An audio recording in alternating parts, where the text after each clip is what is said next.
வாழ்க வையகம், வாழ்க வையகம், வாழ்க வளமுடன். அருளாசன் அருள் தந்தை வேதாத்ரி மகரிஷி அவர்களும் ஒட்டுமொத்த மகான்களும் இறைநிலையும் என்னுள் சூக்குமமாக எழுந்தருளி இன்றைய நாள்காட்டி வரிகளுக்கான கவிவரிகளையும் அதற்கான விளக்கத்தையும் சிறப்பிக்க வேண்டுமாய் சங்கல்பம் மேற்கொள்கிறேன். அனைவரையும் பணிவோடு முதற்கண் வணங்கி ஆரம்பிக்கலாம் என்றிருக்கிறேன். அனைவருக்கும் இனிய காலை வணக்கம். வாழ்க வளமுடன். சாமிஜியினுடைய இன்றைய நாள்காட்டி வரிகள். என்னவே ஒரு நாடக மன்றம் போல், என்னமே அதில் எண்ணற்ற நடிகர்கள், என்னமே அதை பார்ப்போரும் ரசிப்போரும் என்று சாமிஜி நமக்கு இந்த வரிகள் கொடுத்திருக்கிறாங்க. இதற்கான கவிதை வரிகள். எண்ணம் சொல் செயல் மூன்றும் ஒன்றுக்கொன்று இணைந்துள்ள தன்மையதை எண்ணும் போதே எண்ணமே அனைத்திற்கும் மூலமாகும். இன்பதுன்ப வெறுப்பு வெறுப்பு உயர்வு தாழ்வு எண்ணத்தின் நாடகமே பிரபஞ்ச ரகசியங்கள் அனைத்துக்கும் ஈதே பெட்டி. எண்ணமே இல்லை எனில் ஏதுமில்லை, எண்ணத்திற்கு அப்பாலும் ஒன்றுமில்லை என்று சாமிஜி நமக்கு இந்த வரிகள் கொடுத்திருக்கிறாங்க. நாம புரிந்து கொள்ள வேண்டியது என்ன? இந்த 3 வரிகள் நமக்கு என்ன உணர்த்துது? ஒரு பெரிய நாடக மன்றம் இருக்கு. அந்த நாடக மன்றத்தில் அந்த நாடக நடிகர் நடிக்கக்கூடிய அந்த ஸ்டேஜ் இருக்கு. ஆடியன்ஸ் எல்லாம் பார்க்கக்கூடிய அந்த பெரிய அரங்கம் இருக்கு. ஒட்டுமொத்த அந்த நாடக மன்றம் போல இந்த பேரியக்க மண்டலம் முழுமையும் சாமிஜி அகக்காட்சியாக இறையுணர்வு பெற்றதற்கு அப்புறம் அதை பார்க்குறாங்க. அதை நாம் புரிந்து கொள்ளணும்.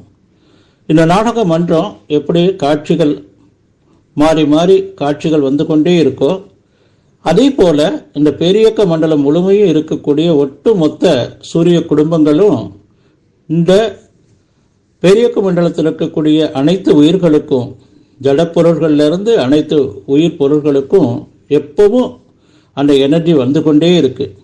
இதை நாம் புரிந்து கொண்டு வாழணும். என்னமே அதில் எண்ணற்ற நடிகர்கள். ஒரு நாடகத்தில் நடிக்கக்கூடியவங்க பலவிதமான கேரக்டரில் நடிக்கக்கூடியவங்க இருப்பாங்க. அப்போது அந்த நாடக நடிகர்கள் தான் அந்த நாடகத்தை அவங்க நடித்து அவங்க அந்த நாடகத்தை சிறப்பாக நடத்துகிறாங்க.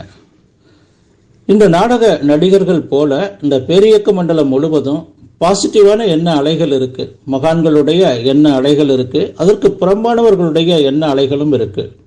இப்போ இந்த 2 அலைகளும் 2 சேனல் மாதிரி நம்ம எடுத்துக்கொள்ளலாங்க. பெரியக்க மண்டலம் முழுவதும் பாசிட்டிவ் நெகட்டிவ் என்ற அந்த 2 அலைகளில் நாம் நம்மளை எந்த அளவு தகுதிப்படுத்தி கொள்கிறோமோ, எந்த அளவு உயர்த்தி கொள்கிறோமோ, எந்த அளவு இறைநிலையோடு இணைப்பை ஏற்படுத்தி கொண்டு இருக்கிறோமோ அந்த அளவுக்கு அந்த பாசிட்டிவ் அலைகள் நமக்கு வந்து கொண்டே இருக்கும். அது அல்லாமல் நாம் பிறந்தோம், நமக்கு இங்கே இருக்கக்கூடிய இந்த சூழலில் கிடைக்கிறதெல்லாம் அனுபவிச்சுட்ருக்கோம், ஒரு நாள் இறக்க போகிறோம் என்ற அளவில் அந்த அளவிலே வாழ்ந்து கொண்டு அருகுண வயப்பட்ட 5 பெரும் பழி செயல்களில் வாழ்ந்து கொண்டு இருக்கக்கூடிய அவர்களுடைய எண்ண அலைகளும் அந்த பேரியக்க மண்டலம் முழுமையும் நிரம்பி இருக்கிறது. அப்போ இந்த பாசிட்டிவான எண்ண அலைகள் இருக்குது, அதற்கான ஒரு சிறப்பு நமக்கு கிடைக்கும். அதோடு இணைந்து இருக்கும்போது நெகட்டிவான எண்ண அலைகள் இருக்குது. அந்த நெகட்டிவான எண்ண அலைகள் நமக்கு அதற்கு புறம்பான தேவையற்ற ஒரு வாழ்க்கையை நமக்கு கொடுக்கக்கூடியது என்பதை நாம் புரிந்து கொள்ளணுங்க. நாடக நடிகர்கள் நாடகத்தில் நடிக்கும்போது அவரவர்களுக்கு உண்டான காட்சிக்கு தகுந்தாற் போல அவர்கள் நடிப்பாங்க. ஆனால் பார்க்கக்கூடியவங்க அதில் நல்லது, அதில் கெட்டது, இதுபோல் அவங்க பார்த்து கொண்டு இருக்கிறாங்க இல்லைங்களா? அதுபோல் நாம் நல்லது வேணும் என்று சொன்னால் அதற்கு உண்டான ஒரு பெரும் முயற்சி நாம் எடுத்து வாழணுங்க. வினை பயன் ஒரு தேகம் கண்டிருக்கிறோம். அப்போ அந்த வினையை போக்கிக் கொள்வதற்கு தான் இந்த பிறப்பு கிடைச்சிருக்கு. மற்றது பொருள் புகழ் செல்வாக்கு புலனின்ப பால் கவர்ச்சி என்ற அளவில் நாம் புகுந்து அழுந்தி நம்முடைய மனதை புண்ணாக வருத்தக்கூடாது. அடுத்ததாக சொல்கிறாங்க, என்னமே அதை பார்ப்போரும் ரசிப்போரும். நம்முடைய வேதாத்திரியம் இருக்குது. இன்றைக்கு உலகம் முழுவதும் பள்ளி கல்லூரிகளில் எல்லாம் பரவி நிற்குது. உலகம் முழுவதும் மக்கள் இதை கற்றுக்கொண்டு இருக்கிறாங்க, அதை பார்த்து கொண்டு இருக்கிறவங்களும் இருக்கிறாங்க. நாம் முதல்ல நம்முடைய வேதாத்திரியத்தை நாம் பயிற்சியை சிறப்பாக கற்றுக்கொள்ளணும்.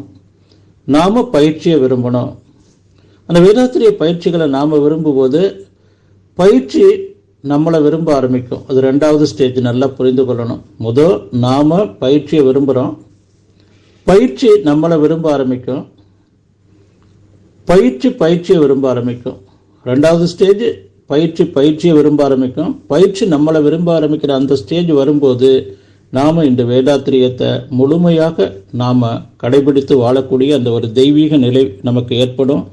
அதோடு அல்லாமல் எல்லோருக்கும் நாம் கொடுக்கக்கூடிய அந்த ஒரு தெய்வீக தன்மையை குருவும் இறைநிலையும் ஒட்டுமொத்த மகான்களும் கொடுப்பாங்கன்னு சொல்லி சாமிஜி சொல்லுவாங்க.